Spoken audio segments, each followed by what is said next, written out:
This lecture is going to cover the spinal cord. We're going to cover the gross structure of the spinal cord as well as the cross-section of the spinal cord. We'll even discuss a couple disorders associated with the spinal cord, and also we'll introduce you to reflexes and specifically use some spinal reflexes as an example. So first, we're going to look at the spinal cord. The spinal cord is only about 17 inches long, and it goes from what we refer to as the foramen magnum, and it goes down to about the level of your second lumbar vertebra. That's in an adult.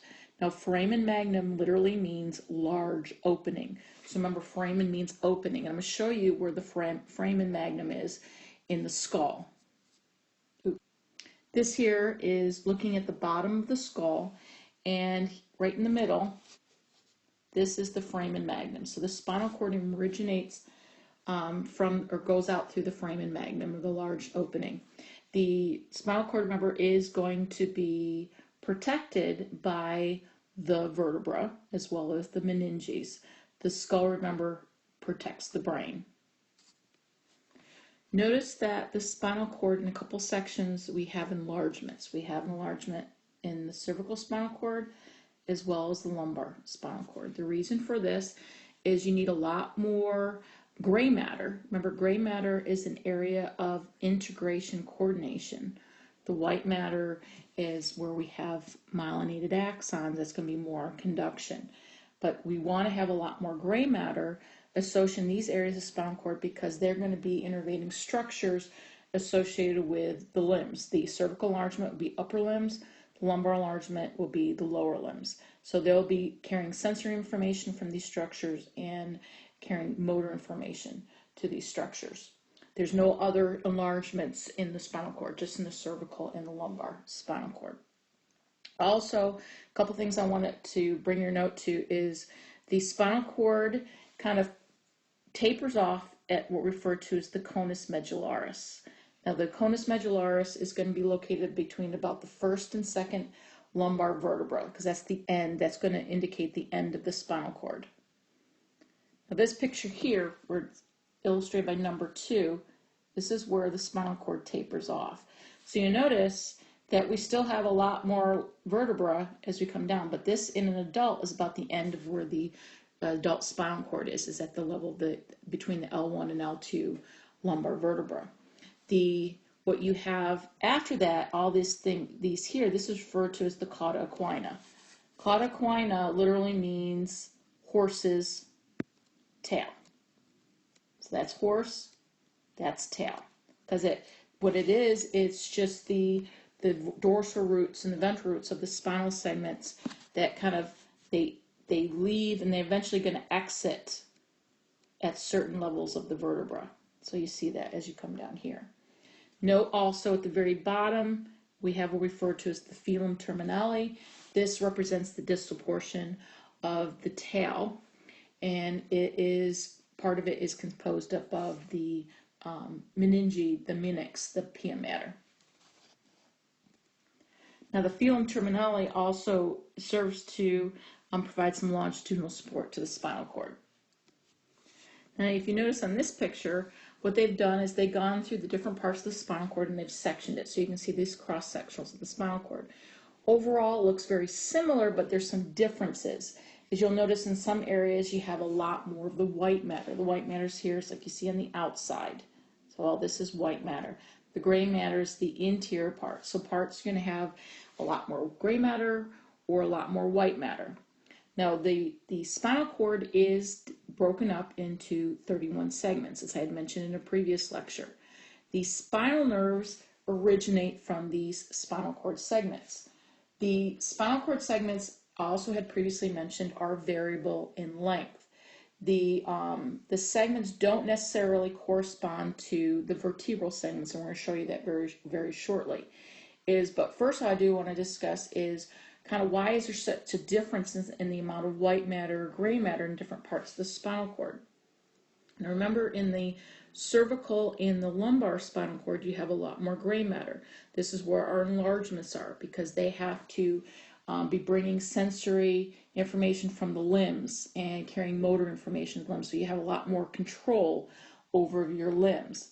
Now the white matter is, you'll notice that the cervical spinal cord has the most white matter. The reason for this is the axons are coming up from all levels, and from all of, anything from down your tips of your toes all the way up to the brain, plus axons are traveling down. So you have sensory information going up from the tips of your toes all the way up to the brain. You have motor information going down from the brain down to those tips of the toes. So you need to have a lot more white matter. Remember, white matter is composed up of myelinated axons, so it's in the area of conduction.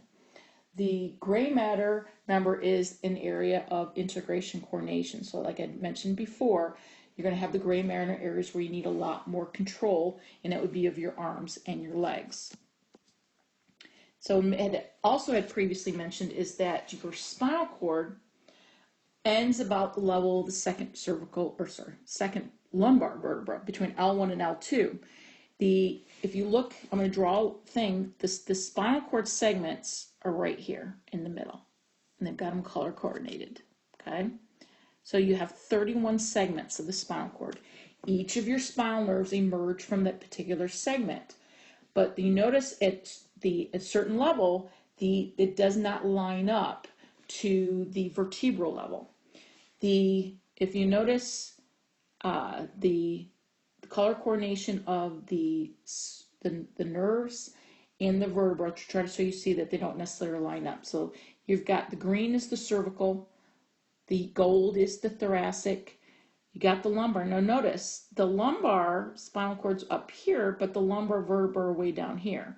The sacral way up here. The sacral vertebra are way down here. So they don't necessarily line up. So I want you to realize they don't line up.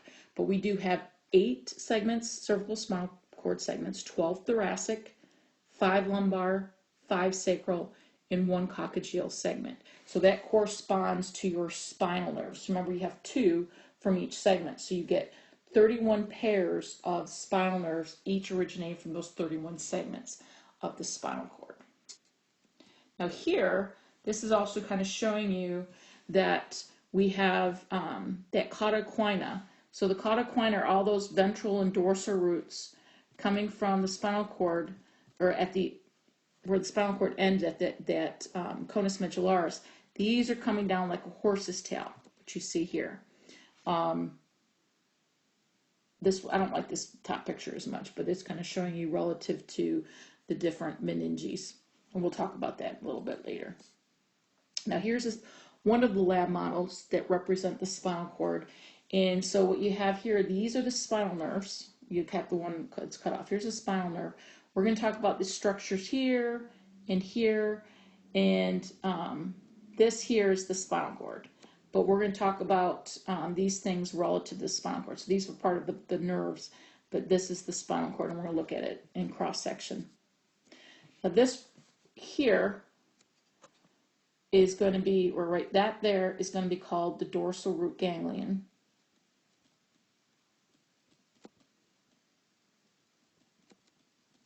This is the dorsal root. This here is the ventral root. The dorsal root, this part is going to be carrying sensory information to the spinal cord. The ventral root is going to be carrying motor information away. And you have it on both sides. I'm just showing you on one side. So what I want to do is let's look at the cross-sectional anatomy of the spinal cord. So spinal cord, so we're not, notice this is not considered part of the spinal cord, so that's why I didn't have it written in there. So you have the dorsal root ganglion. I'm going to still mention what's in here. The dorsal root ganglion contains cell bodies of the sensory neurons. The dorsal root has axons of the sensory neurons. The ventral root has axons of motor neurons. Okay? So here we're going to have sensory information coming in through the back. So here would have been our dorsal root, the cell body, we'll just draw it in. Here's the cell body of a sensory neuron, which would have been located in the dorsal root ganglion, which I'm going to abbreviate as DRG.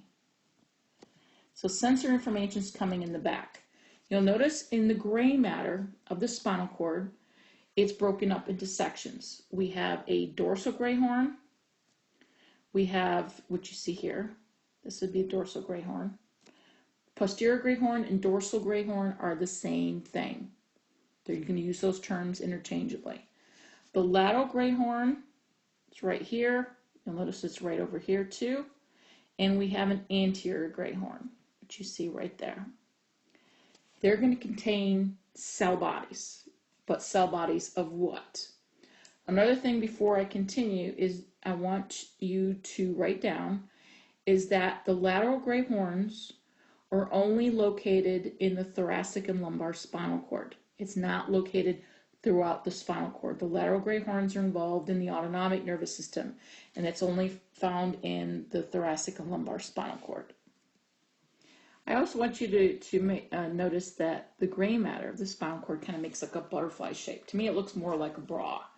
And you'll notice that the back part here, I can refer to this as the straps of the bra, always kind of go out towards almost pretty much touching the back.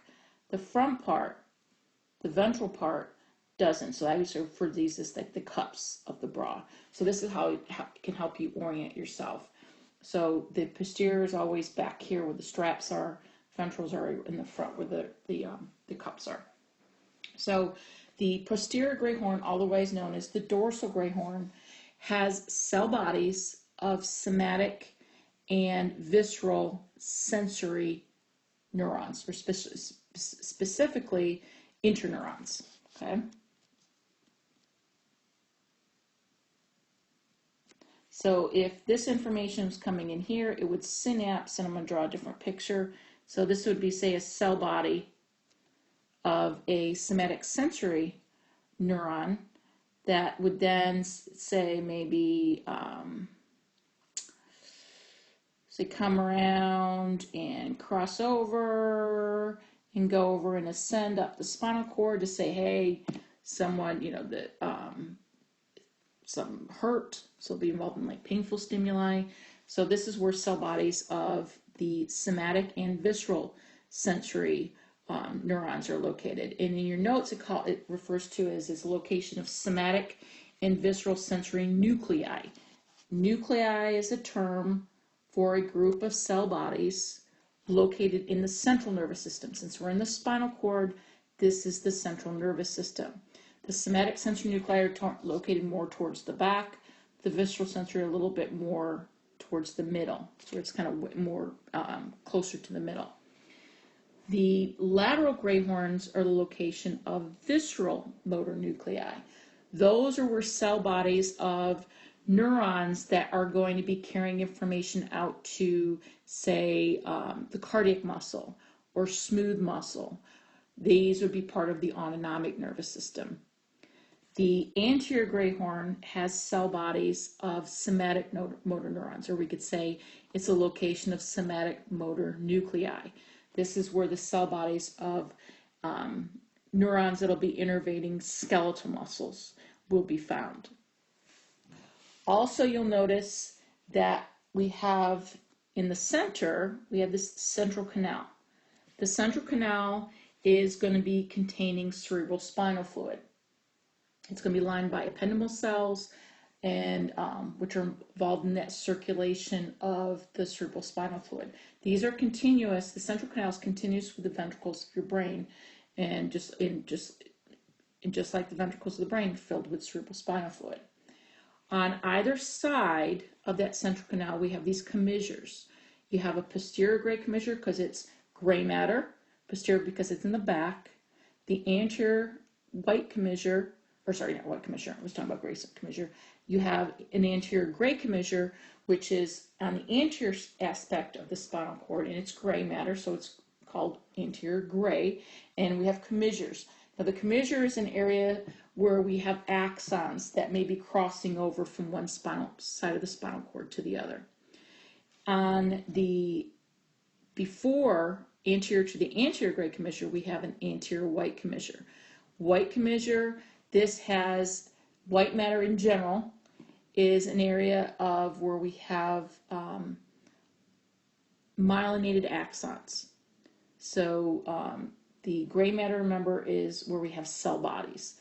White matter is where we're generally going to have myelinated axons. Well, gray matter, you can also have some unmyelinated axons. Now the white matter, you notice it goes on the outsides of the spinal cord, and we're going to break it up into parts. You have, we're going to break them up into columns or tracks. The anterior white column is right here in the anterior part of the spinal cord. The lateral white columns on either side, on the sides, lateral means side, and we have a posterior white column.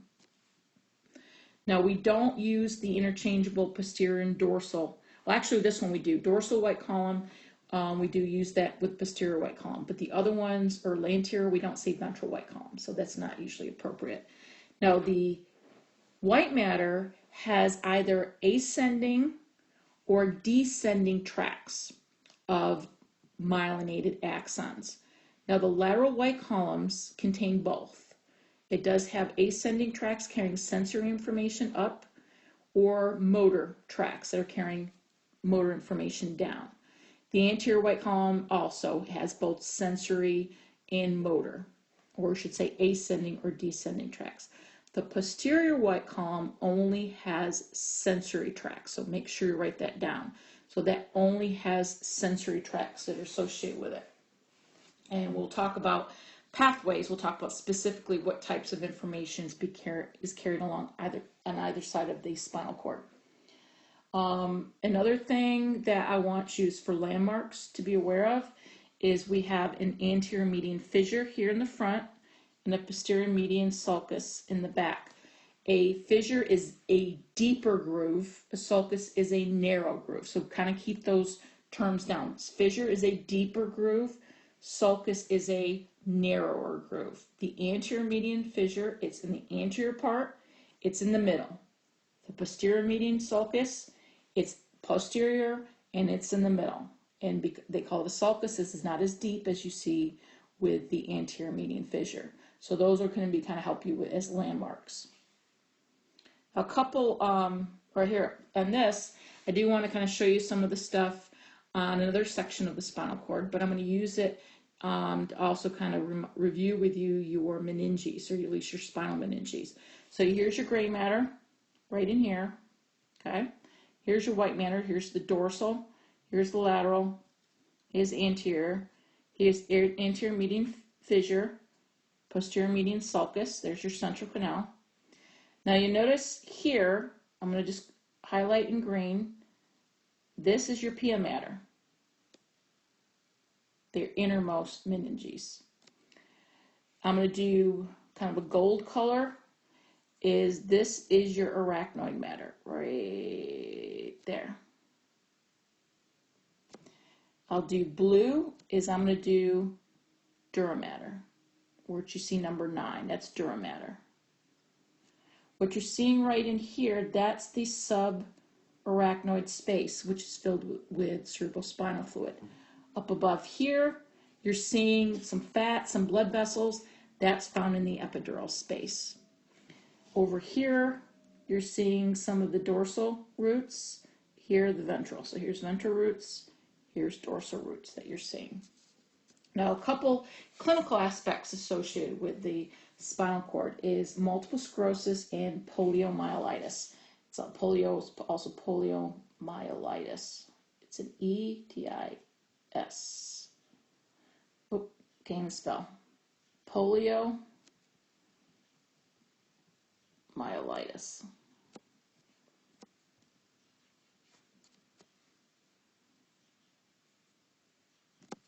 I'm going to erase that. Okay. Multiple sclerosis involves where you have paralysis of muscles. You get sensory losses because you have demyelination of axons that are found within the central nervous system in the spinal cord.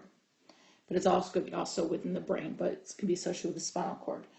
The poliomyelitis is where you have destruction of somatic motor neurons. Now, the somatic motor neurons is where they originate from. They get in their anterior. The cell bodies are located in the anterior gray horns, and then they come out this way. Is you have poliomyelitis can destroy this and anywhere along it. So you have some paralysis associated with it, with poliomyelitis. Now, another thing I want to do, just kind of bring it together, is just introduce you to some reflexes. Reflexes is if you have some sort of stimuli, you have the same response all the time. It's rapid, automatic. You do this, you automatically get this response. It's going to involve sensory fibers. It's going to involve motor fibers. You're going to have sensory information going to the central nervous system, motor fibers going out to various effectors.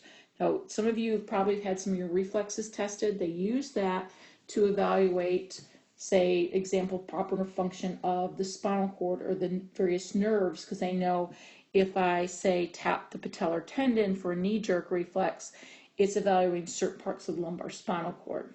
So if they have reflexes that are exaggerated or diminished, they can try to evaluate functioning if there is a problem with the spinal cord or some of the peripheral nerves. So kind of first methods of classifying the reflexes is there's different ways. Ones that we're all pretty much all going to talk about are innate reflexes. These are genetically determined. So if I do knee-jerk reflex, triceps reflex, if I shine a light in your eye, those are things you're just born with. Acquired reflexes are things like maybe you train. You do something over and over and over again, and you kind of learn to do them very quickly. You don't have to think about them. We can classify reflexes is by where what processes the information. Where's the area of integration? Is it the spinal cord? So it'll be a spinal reflex. Those are the ones we're going to give you examples today. Cranial reflexes, it's somehow processed in the brain, specifically generally in the brain stem.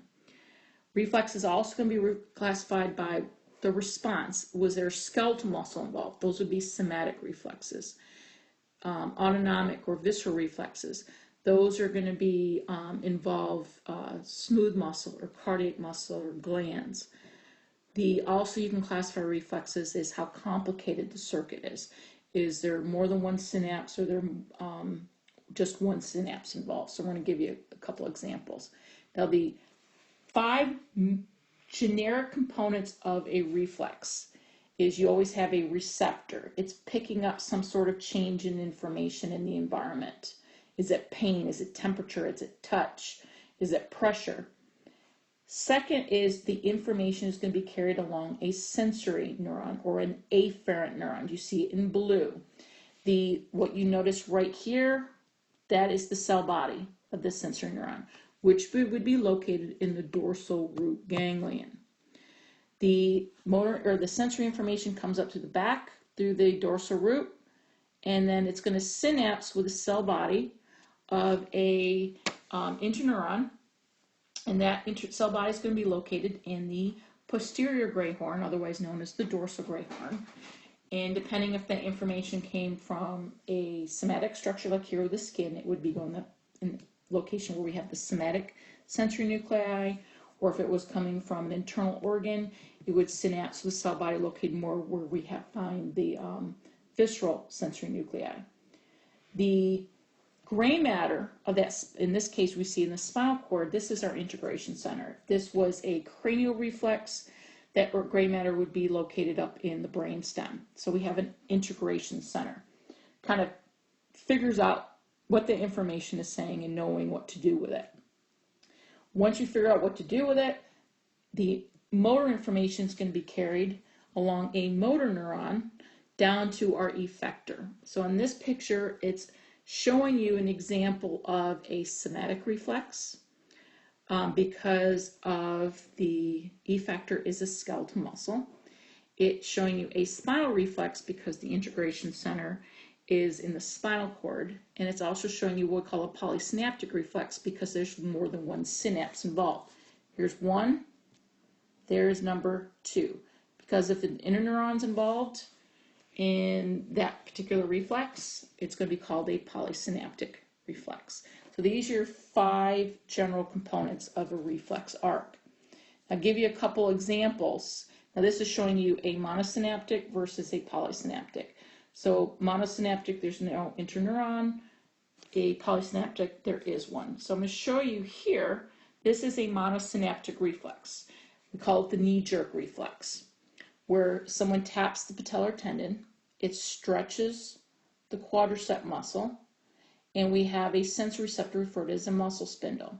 That sends the information to the spinal cord, and specifically because that muscle is innervated by the femoral nerve, it's going to go up to the lumbar spinal cord. It will synapse directly with the motor nuclei located in the anterior gray horn, and then this is going to innervate the muscles of the quadricep. And in this case, this particular reflex, the muscle contracts, and then you get the knee extension of the knee. You'll notice there's some information going up to the brain, is because at some point in time you know someone hit you on the knee.